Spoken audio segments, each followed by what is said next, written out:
Bonjour à tous. Macron qui livre la France, ses outils stratégiques les plus importants, à l'Allemagne. On va en parler aujourd'hui. On parle notamment de l'avion de combat.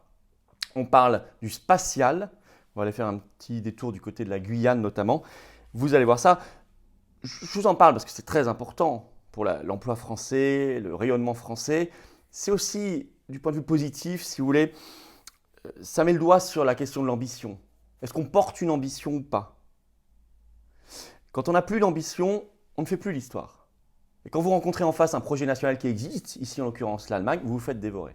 Quand en plus vous avez un traître à la tête du pays, en l'occurrence Macron et toute sa bande, qui ont livré déjà les fleurons nationaux et qui maintenant livrent des filières stratégiques entières, eh bien vous voyez qu'il y a un énorme problème.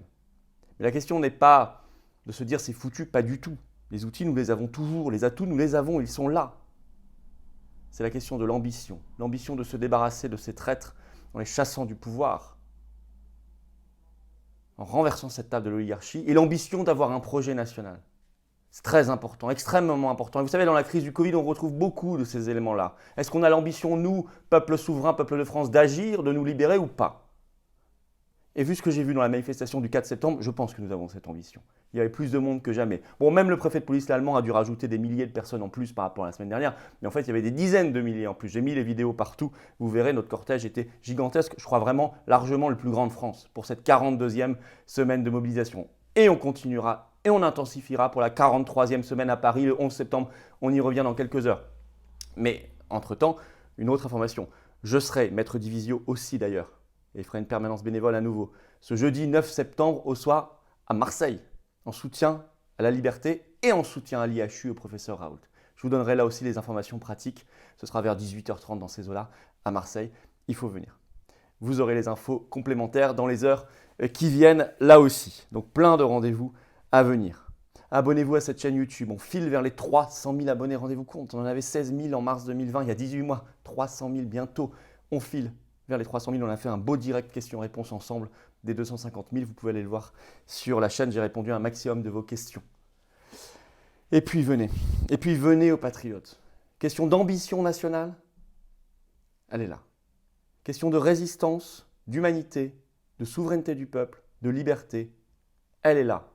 Elle est là cette ambition, dans cette carte orange de résistants. Le lien pour adhérer, réadhérer aux patriotes se trouve sous la vidéo en description. Ou en commentaire épinglé, ou en fin de vidéo en cliquant directement là ou là sur l'écran, vous le savez. Moi je vous attends. Et vous ne restez pas comme ça dans votre coin seul à vous dire, à vous morfondre, je ne sais pas quoi faire. On peut faire ensemble. J'ai fait des vidéos récemment sur cette chaîne, vous irez voir, pour montrer comment le collectif peut faire plier l'oligarchie. Alors moi j'ai besoin de vous, il y a une dynamique énorme, mais restez pas à côté. Venez, et puis venez, vous pouvez faire un don de soutien également au mouvement lui permettant de financer, puisqu'on n'a aucun centime d'aide de l'État, rien, ni des banques, rien du tout. On n'a que les adhérents et donateurs. Le 11 septembre qui vient, le 9 septembre à Marseille, tout le reste et tout ce qu'on a déjà fait. Le don de soutien au mouvement, le lien vers ce don se trouve sous la vidéo également en description. Adhésion, réadhésion, don, tout ça c'est défiscalisé aux 2/3 pour vous et vous serez tout de suite bien accueillis aux Patriotes dans le combat ensemble. Et bravo, un énorme bravo, vraiment de gratitude à ceux qui font un don de soutien au mouvement pour lui permettre de mener la résistance. Alors, la France livrée à l'Allemagne qui la dévore. On va parler d'abord de l'avion de combat. Vous savez, je vous en avais déjà parlé dans une vidéo, mais on a plein de nouvelles informations très concrètes. Vous allez apprendre beaucoup de choses dans cette vidéo. D'abord le SCAF. Après, on parlera du spatial, des fusées, de l'espace. Le SCAF, c'est le nom, l'acronyme pour le futur avion de combat entre la France, l'Allemagne et l'Espagne. Alors le 30 août dernier, justement ces trois pays, France, Allemagne et Espagne, ont signé, via chacun leur ministre de la Défense respectif, un accord intergouvernemental relatif au développement du prototype de ce SCAF, dont l'arrivée est prévue pour l'instant pour 2040. C'est ce qu'on appelle un démonstrateur. Alors, d'après un article de la Tribune de ce 30 août, eh bien, le français Dassault aurait 38% de la charge de travail totale, contre 62% pour Airbus, répartis entre 32% pour sa filiale allemande et 30% pour sa filiale espagnole. Alors vous me direz, la France a plus que les autres, elle a 38%, l'Allemagne 32%, l'Espagne 30%, bon déjà elle a presque pas plus, 38 par rapport à 32-30, c'est vraiment pas grand-chose. Et surtout, alors que nous sommes normalement, depuis le début sur ce projet, leader officiel, c'est écrit dans les accords, donc là Pas vraiment, on n'a que 38%. Et puis, on représente, si vous voulez, toute l'avance technologique, toute l'avance industrielle, beaucoup plus que 38%. Donc en fait, c'est très peu, 38%. Même la presse l'a souligné. Et en plus, rien n'est réglé pour les difficultés sur la propriété industrielle, intellectuelle. Je vous avais signifié qu'il y a quelques mois, Angela Merkel avait exigé le partage de la propriété intellectuelle de Dassault le français. Alors cet accord du 30 août n'a pu être signé que parce que le Bundestag, c'est-à-dire le Parlement allemand, a donné son accord sur cette première phase, sur cette phase 1B du programme, c'est-à-dire le démonstrateur, le prototype. Donc en fait, on est tenu à la gorge par le Parlement allemand qui décide quand est-ce qu'il donne un accord ou pas. Et donc il peut faire de la négociation, il peut faire du chantage en disant si vous ne nous donnez pas ce qu'on souhaite, si on n'a pas ce qu'on veut, on ne vote pas au Bundestag la suite des événements pour le SCAF. Et justement, pour voter au Bundestag, au Parlement allemand, la phase 2 du projet, les Allemands mettent leurs conditions. Et le Bundestag notamment a réclamé des garanties sur le partage industriel et le partage de la propriété intellectuelle. Donc ils n'ont pas renoncé à récupérer les secrets industriels de Dassault et de la France. Et ils ont dit, tant qu'on n'a pas d'accord là-dessus, aucun vote, donc aucun crédit débloqué. On est vraiment sous chantage. Or, le Rafale de Dassault, qui est l'avion français aujourd'hui de combat, a 15 ans minimum technologique d'avance. Donc on est vraiment les grands perdants.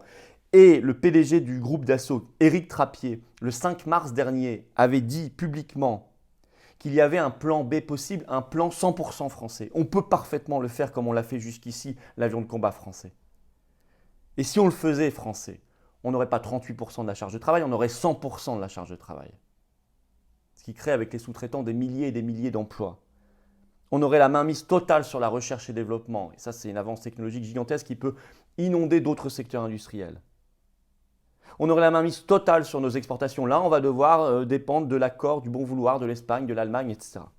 Donc c'est une folie parce que ça a un impact aussi sur notre politique étrangère. Voilà pourquoi il faut militer. Il n'est pas trop tard, je vais revenir aussi, c'est pareil pour le spatial. Rien n'est fichu, il n'est pas trop tard, y compris pour l'avion français, il faut se dégager du SCAF, j'y reviens. Deuxième élément où on se fait dévorer par l'Allemagne, c'est le spatial, l'espace. Alors là, il y a eu un accord franco-allemand sur justement la politique spatiale qui a été présenté par le ministère de l'économie en France le 21 juillet dernier, il y a quelques temps, mais depuis, il s'est passé des choses. On a appris à connaître cet accord. Au début, Bruno Le Maire, notre ministre de l'économie, s'en est réjoui publiquement. Et en fait, plus on découvre ce qu'il y a vraiment dans cet accord, plus on se rend compte que c'est ce que la presse appelle un marché de dupes au bénéfice de l'Allemagne. Selon un article des Échos déjà du 26 juillet dernier, je cite, « L'inquiétude pointe sur un accord qui déshabillerait en partie l'outil industriel au profit de l'Allemagne. » Déshabillerait la France au profit de l'Allemagne. Ça, c'est les Échos. Et en effet, on a appris depuis que Berlin exigerait le rapatriement en Allemagne sur le site de son centre aérospatial allemand de Lampoldhausen de la production aujourd'hui faite en France à Vernon, dans l'Eure. Faite historiquement en France à Vernon. Je vais vous expliquer ça, ça date des années 60. Site qui travaille aujourd'hui sur l'élaboration des moteurs, notamment. Alors ça, c'est quand même un coup dur incroyable. Alors, selon les syndicats, je vais vous citer ça, c'est repris dans la presse, en contrepartie, je cite, c'est ce que disent les syndicats sur le site de Vernon, en contrepartie d'un financement supérieur à celui de la France, l'Allemagne demande le rapatriement de la production des moteurs Vinci. Je cite toujours, ça fait longtemps que les Allemands ont des velléités sur cette partie de la production, les salariés sont inquiets, explique un délégué syndical au Démocrate Vernonais. Le Démocrate Vernonais, c'est un journal local. Et en effet, selon le syndicat CFE-CGC, la perspective d'un tel transfert de la France vers l'Allemagne est explicitement évoquée dans les accords franco-allemands présentés le 21 juillet. Donc en fait, Bruno Le Maire s'est réjoui d'une délocalisation de la France vers l'Allemagne. Or déjà, Vernon ne va pas très bien. Il y avait 1137 salariés en 2017, il n'y en a plus que 864 aujourd'hui. Alors si vous avez ça demain, alors là, bon, ça peut même fermer. Puis il n'y a pas que Vernon. Or, on parle ici d'atouts majeurs stratégiques français. Sur le spatial, un peu d'histoire, le général de Gaulle est en meeting à Cayenne en Guyane le 21 mars 1964 et il déclare cette phrase un peu énigmatique « Nous avons une grande œuvre à faire en Guyane ». Il ne dit pas ce que c'est. Un mois plus tard, on annonce le programme spatial français en Guyane. Un mois plus tard. Et le 9 avril 68, donc seulement 4 ans plus tard, vous avez vu la rapidité, décollait Véronique, qui était la première fusée française tirée là-bas depuis la Guyane. Vous avez vu que c'est une ambition. Les Russes avaient alors Baïkonour, les Américains Cap Canaveral, la France avait Kourou, selon la volonté du général de Gaulle. Et ça a été fait en 4 ans. Alors, le programme spatial, il avait commencé avant, mais là, je veux dire sur la Guyane, 4 ans. La Guyane, d'ailleurs, est choisie stratégiquement parce que c'est à l'équateur quasiment, donc c'est très bien pour les lancements de fusées. Qu'est-ce que je voulais vous dire? Et déjà, on faisait travailler Vernon à l'époque. Tout est encore sauvable et jouable. Je déteste la désespérance, ça n'a pas de sens en lisant dans l'histoire. Quand on connaît l'histoire à travers les siècles et les millénaires, on sait que la désespérance n'a pas de sens. À l'échelle humaine, elle a un sens, je peux bien le comprendre, mais elle n'a pas de sens au niveau historique. Alors, vous savez, vous voyez bien ici, c'est pour ça que je vous ai rappelé ces éléments d'histoire sur le général de Gaulle, que c'est une question d'ambition. L'Allemagne a l'ambition et se donne les moyens de son ambition nationale. La France a les moyens de son ambition, mais n'a pas l'ambition. Ça, c'est le premier problème. C'est pour ça qu'on se cherche des tutelles, Union européenne, tout ça. Il faut quitter l'Union européenne. Vous voyez bien dans cette affaire-là que l'Union européenne, je ne vais pas parler spécifiquement de l'Union européenne, mais il y a une pression forte de l'Union européenne pour dénationaliser les programmes d'avions de combat, spatiaux, etc., et les transformer en programmes européens. Et ça, il faut quitter l'Union européenne, faire le Frexit. Je vous l'ai dit et redit, là aussi, on voit que c'est extrêmement important. Mais au-delà de ça, ceux qui me disent que c'est une somme d'erreurs d'Emmanuel Macron qui a livré tous nos fleurons nationaux, qui là est en train de livrer le spatial, l'industrie de défense, etc. Non, ce n'est pas une somme d'erreurs. Arrêtez de croire ça, les derniers naïfs. Macron est dans une opération de liquidation de la France, avec son oligarchie et sa bande. Alors, quand on trouve en face des projets nationaux aboutis, ça peut être américain ou là, en l'occurrence, allemand, c'est très souvent allemand, eh bien l'Allemagne dévore la France. Voilà ce qui se passe. Alors c'est rattrapable parfois. Il y a eu Alstom récemment, un rachat par EDF. Quelques années après l'achat par General Electric l'américain, ça redevient français. Mais on perd du temps, on perd de l'argent, on perd de l'énergie. Mais en tout cas, c'est rattrapable, c'est jouable, tout est jouable. Rien n'est perdu aujourd'hui en France sur le spatial, l'industrie de défense, etc. Il ne faut pas trop traîner, mais c'est jouable. Mais il faut nous qu'on retrouve l'ambition, les moyens de notre ambition, on les a, et surtout qu'on mette fin, qu'on secoue cette table de l'oligarchie mondialiste, européiste, macroniste. Absolument, absolument. C'est la même que l'oligarchie covidiste. Voilà ce que je voulais vous dire aujourd'hui, voilà les perspectives que je voulais tracer avec vous aujourd'hui.